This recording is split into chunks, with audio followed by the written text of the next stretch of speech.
Salut Bissamol, bonjour les rôlistes, je suis Sébastien, et aujourd'hui je vais vous faire un rapide retour sur un JDR que j'ai eu l'occasion de tester hier soir dans une partie publique de Rollenspiel au Schlockenspiel à Strasbourg, mon bar à jeu préféré.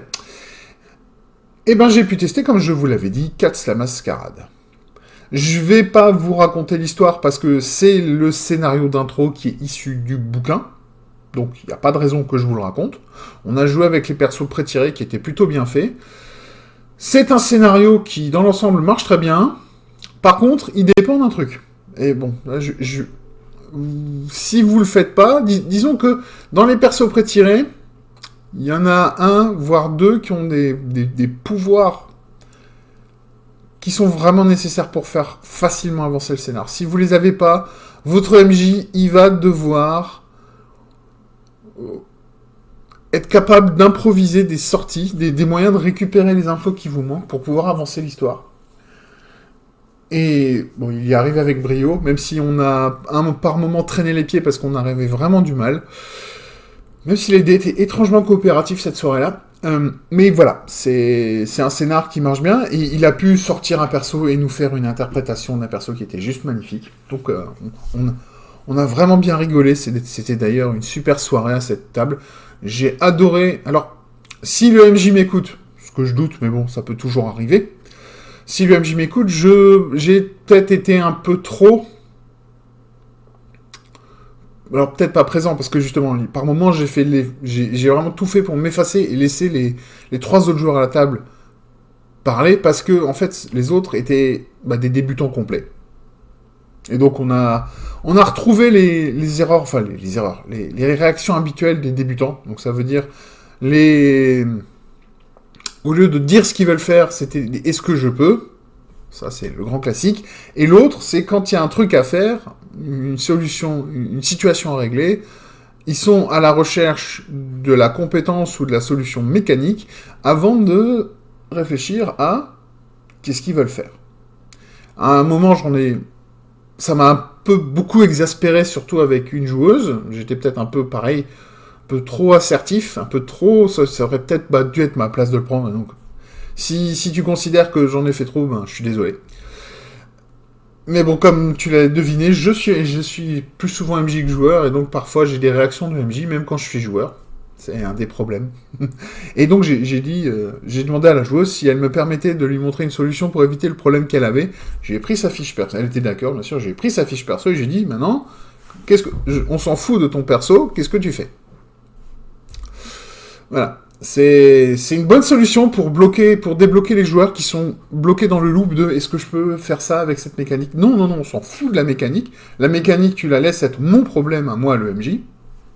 Et toi, tu me donnes les idées. Et on va réfléchir ensemble à comment on va régler tout ça. Voilà. Sinon, pour en revenir au jeu en lui-même, c'est une... Et bien sûr, j'ai un coup de fil. Bon, ça va, c'est un spam. Décidément. Allez, on la laisse dedans. Allez, vas-y, dégage. Donc, je disais, ouais, le jeu de rôle est plutôt sympa. Je me fais rappeler aussi sexe, c'est énorme. Ah non, c'est bon. On laisse tout, on y va. Donc le jeu on voit qu'il est très très inspiré dans le sens parodique, référentiel à Vampire la Mascarade. Et si vous avez joué à des jeux World of Darkness, vous allez vous retrouver. Et il est vraiment sympa. Il est un peu difficile ce jeu de rôle dans le sens où il faut arriver à rentrer dans le délire de jouer des chats. Et des chats éveillés, puisqu'on ne joue pas le chat que vous pouvez avoir chez vous, qu'on appelle dans le jeu un chat dégénéré. Vous jouez ce qu'on appelle des chats éveillés, des chats qui sont en fait sentients, intelligents, et qui sont en fait une des plus vieilles races et civilisations sur Terre, et qui a créé, qui vient d'Atlantis, et c'est suite à une grosse erreur d'un scientifique ou d'un groupe de scientifiques qu'Atlantis a coulé, et que les chats se sont répartis à travers le monde, ont créé les humains, en tant que serviteurs, esclaves. Et Et, et donc, ils ont... Et donc, on a une relation comme ça de serviteur et maître. Et le gros problème, c'est un peu comme dans Vampire la Mascarade, la population de chats éveillés ne fait que de réduire, et ça commence à devenir un problème. Donc voilà. Et on retrouve aussi l'idée que si vous faites une campagne, vous allez avoir des jeux de cours, un peu comme dans un vampire et tout ça, voilà. Vous jouez des chats qui ont des pouvoirs magiques, psioniques, enfin des choses comme ça. C'est assez intéressant.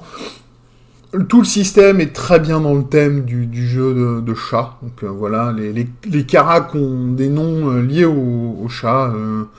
Griffes, œil, oreille, queue, c'était quoi le reste? Vibris, ronronnement, je ne me souviens plus, j'ai scanné ça, et puis bon, c'est pas important. Mais bon, voilà, tout est dans le thème, vous avez des compétences pour réclamer des caresses, réclamer de la bouffe, énerver les humains, et plein d'autres choses comme ça qui sont vraiment très très sympathiques. Et donc, c'est un jeu qui est vraiment génial.